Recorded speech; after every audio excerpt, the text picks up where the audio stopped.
성경 토파보기 이정도 목사의 이 정도는 잡고 가자.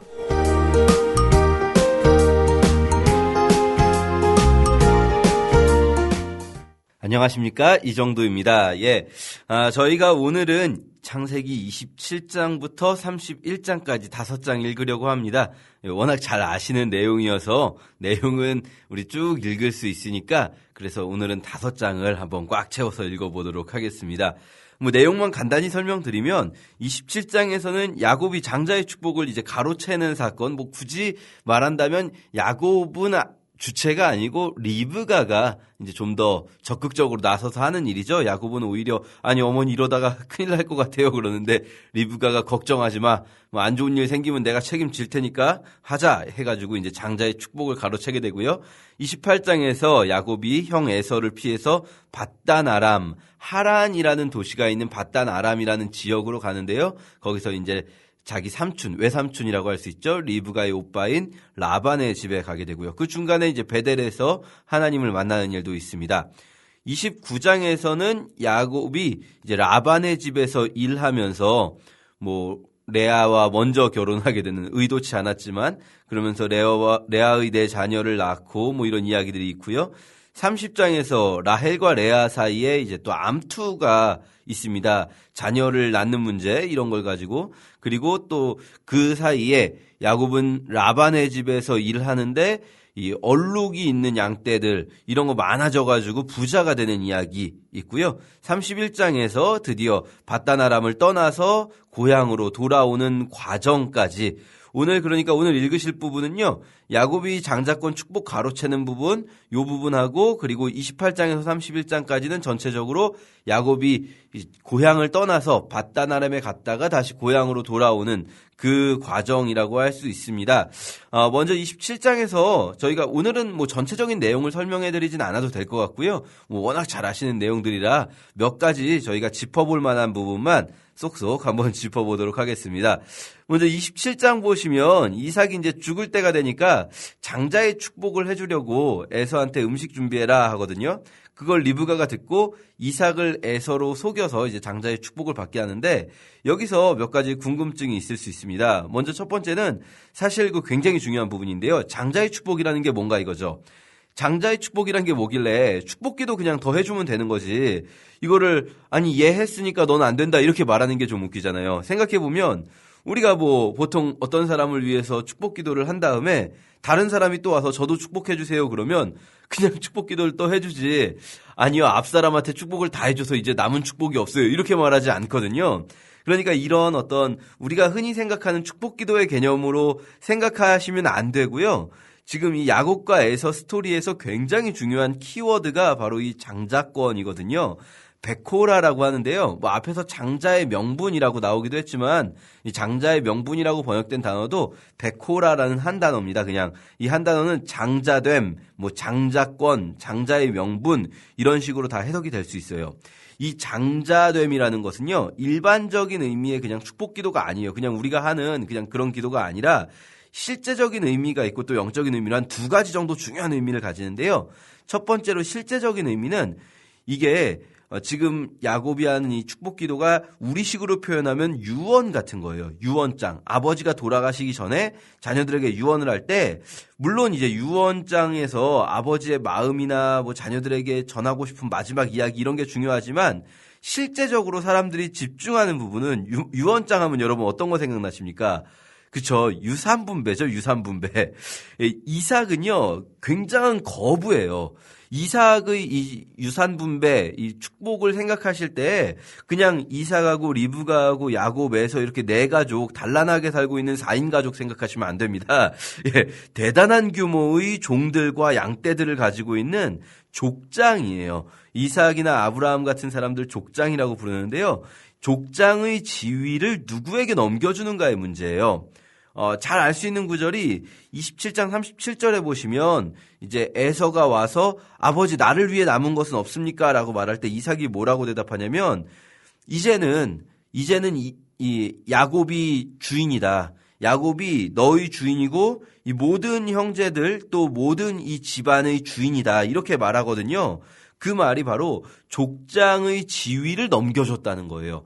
그러니까 이거는 두 사람에게 유산 분배를 할 수가 없는 거죠. 이미 유산 분배를 이삭에게 한 겁니다. 그 족장의 지위를. 물론 사실 그렇다고 해서 에서는 아무것도 못 받냐 그건 아니고요. 이 족장의 지위와 별개로 유산은 보통 이제 장자의 유산을 받는 사람이 둘을 받으면 그 나머지 형제들은 하나를 받는 식으로 2대1로 분배했다고 하는데요. 뭐 어쨌든 지금 에서가 말하는 것은 바로 이 족장의 지위인데 그것은 야곱에게 넘어가 버렸다. 이 법적인 공신력을 가지고 유언장을 쓴 것 같은 그런 생각을 하시면 되고요. 이 에서가 그러면 우리가 앞에서는 어떤 모습을 봤었냐면요. 팥죽 한 그릇의 장자됨, 이 장자의 명분이라고 그땐 번역됐었는데 사실 베코라라는 단어가 쓰였거든요. 장자됨, 장자권을 팥죽 한 그릇에 팔았었어요. 그때 우리가 이제 어떻게 생각하냐면 에서는 이 장자되는 그 권리를 별로 중요하게 여기지 않았나 보다라고 생각하거든요. 아니에요. 에서도 장자로서 자신이 가져야 할 권리를 정말 중요하게 여긴다는 걸 오늘 이 27장 보면 알 수 있어요. 이 장자권 뺏겼다고 막 엄청나게 분노하는데 사실은 당연한 겁니다. 지금도 현대 사회에서도 이 부자들의 유산 분쟁은요 막장 드라마의 소재거든요. 고대 사회에서는요 진짜로 가족끼리 죽고 죽이는 일이 비일비재한 게 바로 이런 그 아버지의 특히 족장의 족장 계승권 이런 걸 가지고 정말 죽이는 일이 비일비재했던 거죠. 뒤에 보면 나오지만 뭐 요셉에게 채색 옷을 지어 입혔다고 형들이 이제 요셉을 죽이려고 하지 않습니까? 이 채색 옷이라는 거 여러분 색동저고리 생각하시면 안 되고요. 술이 긴 옷을 의미하는데 이 술이 긴 옷이라는 게 족장의 옷이에요. 그러니까 요셉에게 얘가 다음 때 족장이다라고 족장의 옷을 지어 입히니까 형들이 이게 아주 심각한 문제가 된 거예요. 그냥 색동저고리 지어 입힌 게 아니라. 그래서 동생을 죽이려고 하는 거죠. 그러니까 에서도요 장자가 되고 싶은 마음 당연합니다. 당연히 자기가 족장이 되어야 된다고 생각하죠. 그럼 팥죽 사건은 뭐냐? 거기서 보여주는 건 첫째는 야곱은 어떻게든 장자권을 지금 가지려고 하고 있다. 요걸 보여주고 에서는요. 장자권이 갖고 싶지 않아서 팥죽을 받고 팔아넘긴 게 아니라 야곱의 그런 말들을 가볍게 생각하고 무시하는 거예요. 왜냐면 이거 뭐 팥죽 한 그릇에 자기가 말로 그냥 그래 너 네가 장자해 이렇게 말해도 당연히 자기가 장자가 될 거라고 생각을 하고 있는 거죠. 그게 바로 장자권의 명분, 장자권을 가볍게 여기는 거죠. 그래서 뭐 당연히 나는 내가 첫째니까 당연히 장자겠지. 그렇게 생각했던 에서는 장자권을 결국 빼앗기는 겁니다. 이 족장의 권위를 갖지 못하게 되는 거죠. 그런데 사실 장자권의 이 실제적인 의미가 어떤 유산 분배 혹은 족장의 지위 계승이라는 의미라면 이보다 더 중요한 영적인 의미가 있어요. 물론 어쩌면 이것은 여기 안에 나오는 이삭이나 야곱이나 에서 모두 모르고 있을 수도 있지만 장자됨의 영적인 의미는요. 아브라함에서부터 이어져 내려오던 거는요. 이 부족의 아브라함부터 이제 족장이라고 할 수 있는데 이 부족의 재산만 이어져 내려온 게 아니에요. 이 부족의 재산, 뭐 종들과 양떼들 이거보다 더 중요한 게 있어요. 아브라함에서부터 이어져 내려온 하나님과의 약속이 있어요. 아브라함이 받은 약속이 뭐였냐면 뭐 하늘의 별과 바다의 모래 같은 자녀 그리고 이 땅을 너와 내 자녀에게 다 주고 너와 내 자녀가 복의 근원이 된다. 요게 아브라함이 하나님께 받은 약속인데 똑같은 약속을 이삭도 받았었다는 것. 자녀, 땅, 복의 근원. 요 약속 이삭도 받았다는 거 저희 봤거든요. 이 약속이 지금 계승되고 있는 거예요. 이 약속을 누가 계승할 것인가의 문제예요. 야곱이 이제 이 약속을 계승하게 됩니다. 오늘 본문은 28장 읽으실 때 28장 13, 14절에 보면 하나님이 베델에서 야곱에게 나타나셔서 약속을 주시는데 그 약속의 내용도 보면 이 모든 땅, 네가 있는 이 땅을 너와 내 자손에게 줄 것이고 너와 내 자손이 땅의 티끌같이 되어서 많을 것이고 내 자손이 많을 것이고 그리고 너와 내 자손으로 말미암아 땅의 모든 족속이 복을 받을 것이다. 이렇게 천하 만민이 복을 받는 복의 근원이 된다는 것 그리고 땅을 준다는 것 자손이 번성한다는 것 요거 세 가지 약속을 야곱이 계승하게 되는 거죠. 우리는 이런 생각도 할 수 있어요. 어차피 이 아브라함이 자손에 관한 약속을 받았으면 그럼 아브라함의 모든 자손들이 이 약속을 이어가는 것 아닌가? 그러면 아브라함의 복이 아브라함의 자손들에게 계속해서 전달돼서 야곱도 받고 에서도 받고 그래서 모두가 아브라함의 자손들이니까 그렇게 이어갈 수 있지 않나. 왜 굳이 이 약속을 한 명이 계승해야 되는가 이런 생각을 할 수 있거든요. 그런데 잘 보시면 이 약속을 잘 보시면요. 이런 게 있습니다. 아브라함이 받은 약속, 이삭이 약속, 야곱이 받은 약속 모두 다 땅을 너와 내 자손에게 준다고 하고 내 자손을 번성케 한다 하셨거든요. 그런데 이때 이 자손이라는 단어에 주목하셔야 돼요. 자손들에게 준다고 하지 않으셨어요. 너와 네 자손들에게 주는 게 아니라 너와 내 자손. 이게 한글로만 그렇게 번역된 게 아니라 원어로 보면 제라라는 단어, 씨라는 뜻이거든요. 너와 내 씨. 이 씨가 이제 자손이라는 뜻으로 번역될 수도 있는데 제라라는 단어가 복수형이 아니라 단수형으로 돼 있어요. 사실 한글은 별 감흥이 없을 수 있어요. 한글은 우리는 감흥이 없는 게 한글에서는 그냥 복수 단수를 잘 구분 안 하거든요. 사실 한글이라는 언어가. 그런데 이 이스라엘 말은 그렇지 않아요. 복수와 단수를 명확히 구분을 하는 경우가 많습니다. 지금 이걸 단수형으로 썼다. 자손들이 아니라 한 명의 자손이 있다는 거예요. 제가 이렇게 말씀드리면 또 목사님 그걸 그렇게까지 해석해야 됩니까? 좀 오버한 해석이 아닙니까? 라고 생각하실 수 있는데 이건 제 해석이 아니고 누가 이렇게 해석할까요? 바울이 이렇게 해석해 놓은 겁니다. 바울이 갈라디아서 3장 16절에 이 약속들은 아브라함과 그 자손에게 말씀하신 것인데 여럿을 가리켜 그 자손들이라 하지 아니하시고 오직 하나를 가리켜 내 자손이라 하셨으니 이 부분이 중요하죠. 곧 누굴까요? 이 자손. 그리스도라. 이렇게 갈라디아서 3장 16절에 나옵니다. 그러니까 무슨 말이냐면 아브라함으로부터 이어지는 이 장자권의 핵심은 하나님과의 언약을 계승하는 건데요. 그 언약은 여러 사람을 통해서 계승될 수가 없어요. 왜냐하면 한 명의 자손을 향해서 가는 언약이거든요. 그 한 명의 자손이 누구의 계보를 통해서 나올 것이냐 하는 거예요. 그 한 명의 자손이 바로 예수님인 거예요. 누구의 계보를 통해서 그리스도가 오시는가.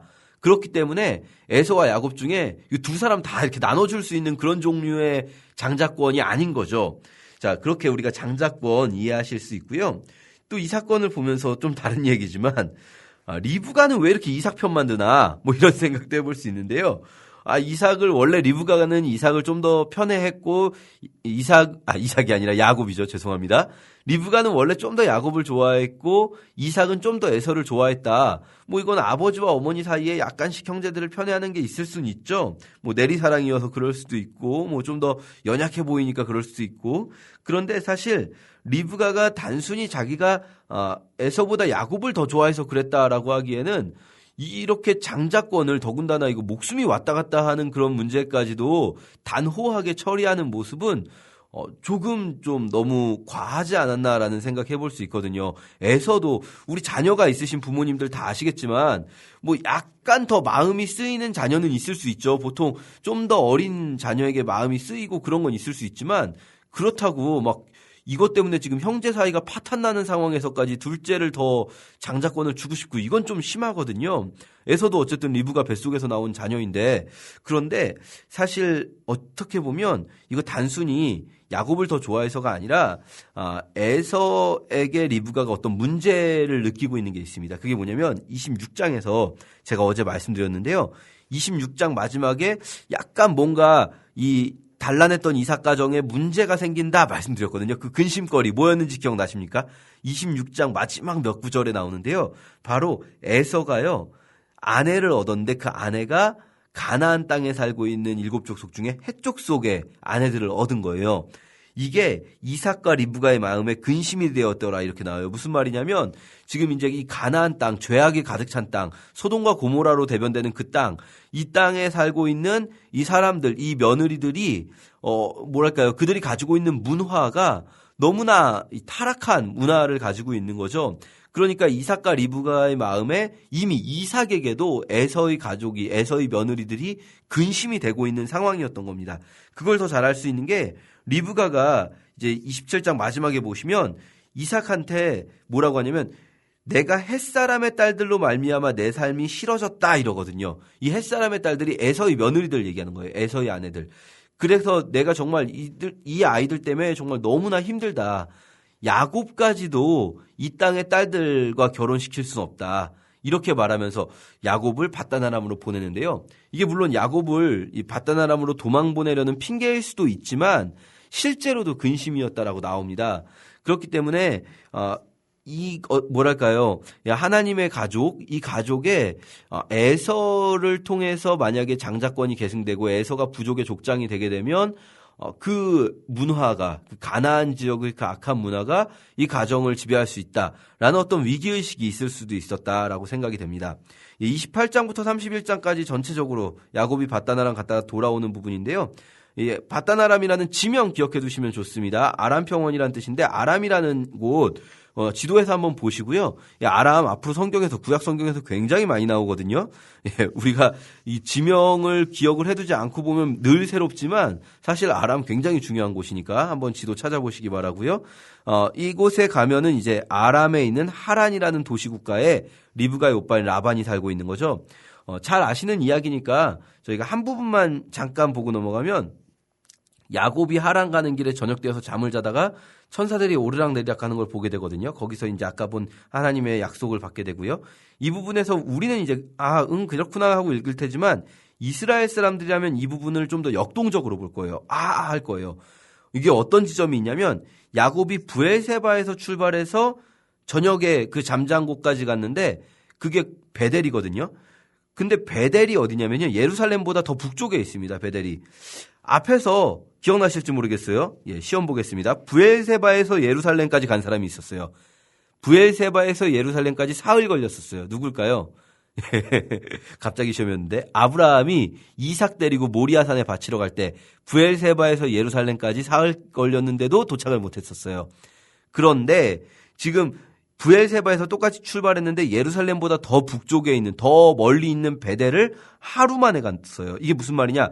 브엘세바에서 예루살렘까지 3일 걸렸다 할 때 제가 망설임을 보여준다 했었는데 이번에는 거꾸로 브엘세바에서 베델까지 하루 만에 갔다? 야곱의 마음 상태가 정말 급한 거예요. 형이 막 언제 쫓아올지 모르고 막 발바닥에 땀이 나도록 도망을 가고 있는 거죠. 마음이 갈급했다라고 볼 수 있어요. 그 낮아진 마음. 그 속에서 천사를 보게 되는 거죠. 사실 야곱은 여기가 하나님의 집이다 해서 이름을 베델이라고 지었지만 거기만 설마 하나님이 계시겠습니까? 거기만 천사들이 하늘로 오르락내리락 하겠습니까?